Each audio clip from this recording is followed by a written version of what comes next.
বিড়ালকে ভালোবাসবেন। ও মুসলমান শুনে নাও, আল্লাহর নবীজি, ও মুসলমান শুনে নাও, দিলের কান্ডা লাগা শুনে নাও, পৃথিবীর মধ্যে মহামানব যারা আছে দুনিয়ার মধ্যে বিড়ালকে ভালোবেসেছে। এই বিড়াল একটা গৃহপালিত পশুর মধ্যে পড়ে যায়, এটা এত প্রভুভক্ত হয়, এত মুসলমান শুনে নাও, বিড়ালটাকে অত্যন্ত মায়া করবেন। বিড়ালটা যদি দোয়া করেন, বিড়ালটাকে বিনা কারণে কোনো বিষ দিয়ে মারবেন না, কোনো কিছু দিয়ে মারবেন না। ও মুসলমান শুনে নাও, বিড়ালটাকে যত্ন করবেন।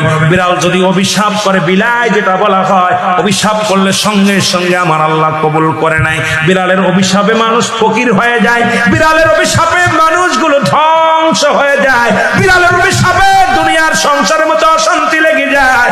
বিড়ালকে ভালোবাসলে, ও মুসলমান শুনে নেও, এই বিলাইকে ভালোবাসলে, বিলাই যদি দোয়া করে, বিলার দোয়ায় আল্লাহ দরবারে অনেক ফায়দা লুটতে পারবেন। জোরে জোরে চিল্লায় বলা যাবে না মারহাবা। এখানেও নবী বিড়ালকে ভালোবাসতেন। এখনো মক্কা মদিনা অসংখ্য বিড়াল আছে যারা মদিনায় গেছেন হজ করতে, আমাদের সভাপতি সাহেবও গেছে।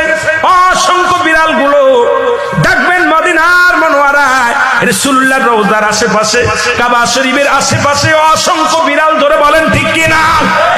এত সুন্দর বিড়াল যারা মক্কা মদিনায় দেখে আসছেন তাদের কাছে জিগাইবেন বিড়াল আছে কিনা আছে। এই বিলাইদেরকে ভালোবাসবেন। বিলাই কবি শব্দ